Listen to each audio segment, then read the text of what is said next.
Habang naglalakad tayo, may ikukwento ako sa inyo dahil Sabado ngayon at walang ginagawa at bumabagyo, may blizzard. Hindi nyo lang siguro napapansin pero medyo mahangin ngayon at masakit din sa mata pag tumama yung hangin. Ang kukwento ko sa inyo ay tungkol sa isang pelikula na may pamagat na Minari.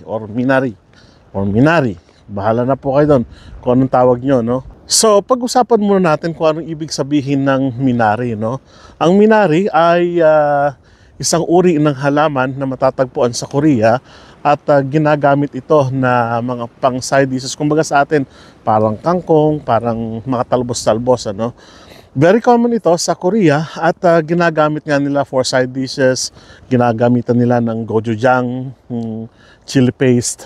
At napaka peppery, parang medyo manghang ng konti, parang gano'n. Hindi ko alam kung anong lasa. Yun ang sabi sa description, ano? So, yun yung title ng movie, Minari. Ito siya. Ngayon, may punto doon na sabi ko parang ito ay kwento hindi lamang ng mga Koreano kundi ng mga Filipino, no? So, ang nangyari doon sa pelikula, yung isang ama ay gusto na magkaroon ng magandang buhay yung kanyang family.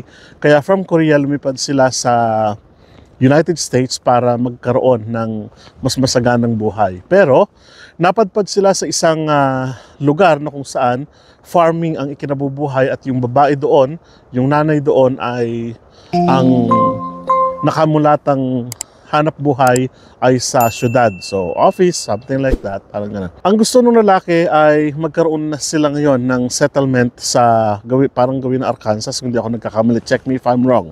Sa mga nakapanood na po nito, napakaganda. Na nagsettle si doon at ang nakita ng lalaki na opportunity ay yung gardening, no? Pagtatanim ng gulay. Ngayon, nag-struggle sila sa una dahil wala naman talaga silang idea kung papaano nila mamanage yung lupain dahil bago sila sa US at marami ang mga pagsubok na dumating. Kulang yung tubig, hindi na araro yung lupa, something like that. May dalawa silang anak na ang ang struggle doon, may sakit pa yung bata, something like that. So parang typical Asian Filipino, no, na makikita natin. So sa Makatwid, yung struggle nila na yon ay naging bahagi rin ng kanilang pagpupunyagi sa buhay, no? Yung ano doon, yung nanay doon, hindi pa rin siya kumbinsido na makakaahon sila sa kahirapan dahil sa mga sumusunod na disaster na nasubukan nila. Katulad ng hindi nabibili yung kanilang mga pananim, yung mga gulay, hindi nabibili yung mga produce nila sa Makatwid. No, hanggang sa dumating yung kailangan nila ng tulong para mag-alaga sa bata at ang naging kasama nga nila ay yung lola. So yung lola nila ay may dating o may dala na buto ng Minari, no? Doon sa lupain nila, mayroong river doon, parang stream doon, at doon itinanim ng lola yung Minari.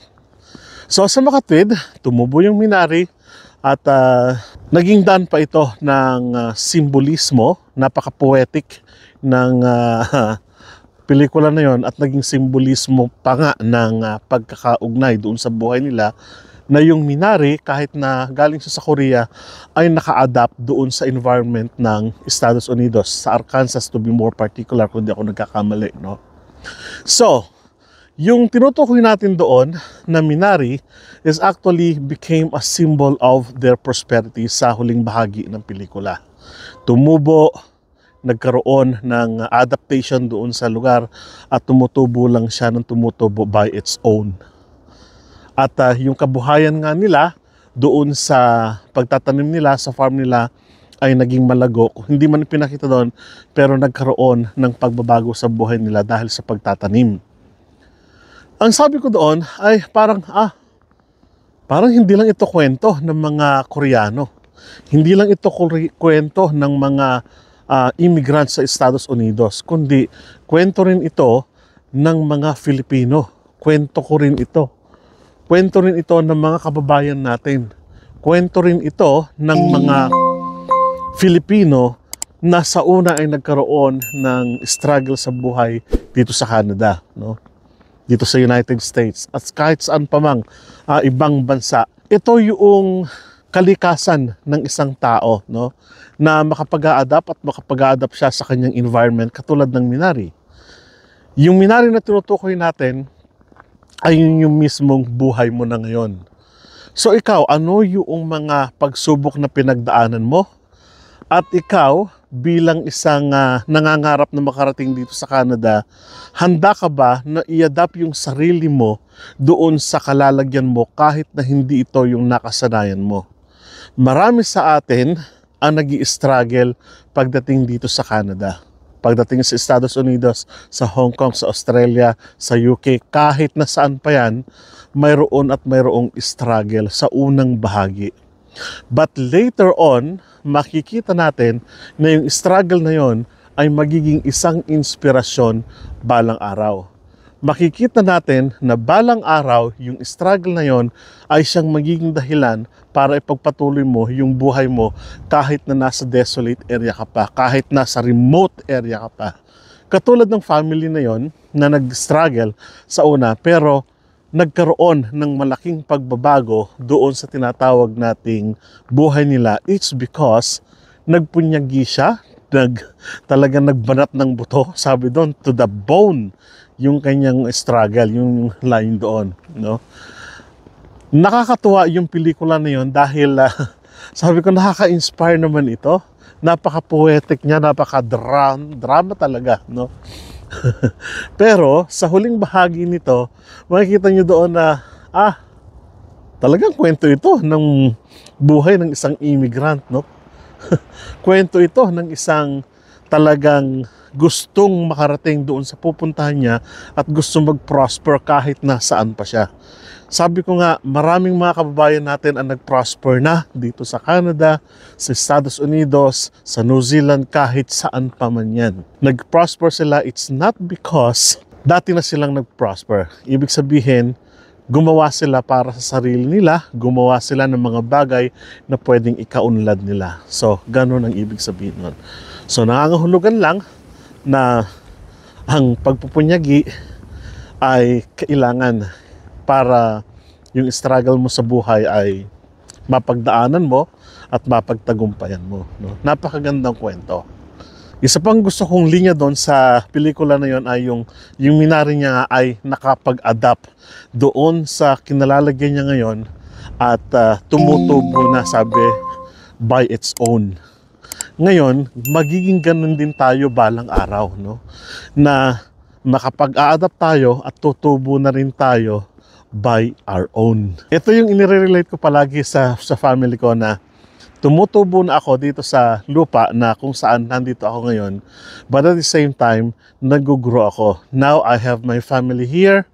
I have lots of friends here. I have my circle here. I have my career here. At I have my journey, sariling journey dito sa Canada. Pwedeng hindi ito ang katotohanan sa ilan, hindi ko nilalahat yung bagay na yon, but it's nice to see and it's nice to hear na po pwede na maging journey nyo rin. Ang journey ko, ang journey ng iba, ang journey ng pwedeng yung sa pelikula na yon, ang journey ng mga magulang ninyo, ang journey ng ibang tao, kaibigan mo, and so on and so forth. So, ibig lang sabihin nito na ang buhay talaga, kailangan dumaan tayo doon sa pagsubok na yon, no? Pwede rin namang hindi, bakit hindi, di ba? Hindi naman kailangan talaga, kailangan dadaan ka sa pagsubok at maranasan mo lahat ng paghihirap na naranasan. Hindi naman palaging ganon. Ibig sabihin, at a point of in time, sa buhay mo, mayroon ka talaga mga pagsubok na pwedeng maranasan.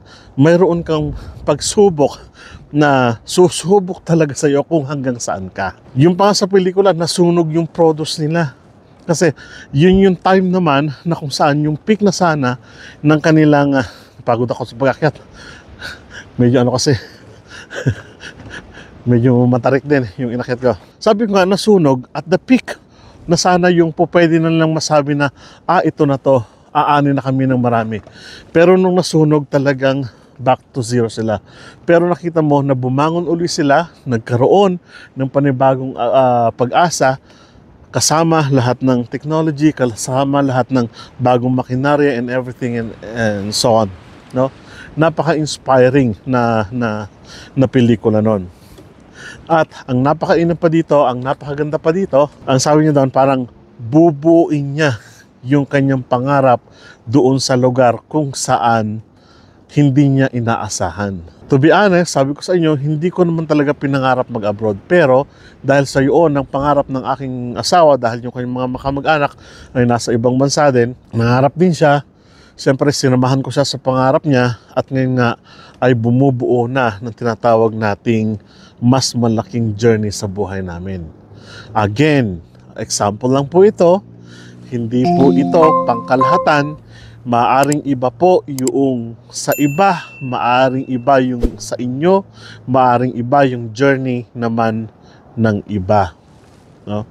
Ikaw na nanonood ngayon, ikaw na nangangarap na makarating dito sa Canada, ang hangin, masakit sa mata, ay nawa magkaroon ng journey na kung saan ay magkaroon din ng kahayagan sa mga pangarap mo, but of course through the so-called dreams and ambition na po pwede mong mapanghawakan, maging mas tangible, kumbaga, mas maging yung realization ng iyong mga pangarap. So I hope ay na-inspire kayo doon sa mga bagay na kung saan ay pwedeng sabihin natin na ikaw ay talagang porsigido na makarating dito sa Canada at magbigay ng inspirasyon din sa iba na tulad ng pinanood ko na ang title Minari. Subukan yung panoorin, napakaganda nito, no? So yun lamang ang idea ko sa pelikula na yun, nakaka-inspire. And in relation to that, doon sa buhay-buhay natin, marami talaga na mga pagsubok na dumarating, pero kayang-kaya naman natin yan, ano? Sa unang bahagi, yes, pero sa mga susunod na panahon, may enjoy nyo na. To be honest, ako po, nai-enjoy ko na yung buhay namin dito sa Canada. At napakalamig. Mahangin. Pag alam niyo po yun, pag tumama yung, yung hangin sa mga mata ninyo, napakalamig. Okay, anyways. I hope na nagkaroon muli kayo ng inspiration, na-inspire kayo sa pagkakabanggit natin ng mga ilang bagay na ito. But of course, nasa sa inyo pa rin po yan, Nasa inyo pa rin po yan kung papaano nyo bibigyan ng katuparan yung inyong mga pangarap. So, maraming salamat at kita-kita po tayo sa mga susunod na vlog. Hanggang sa muli!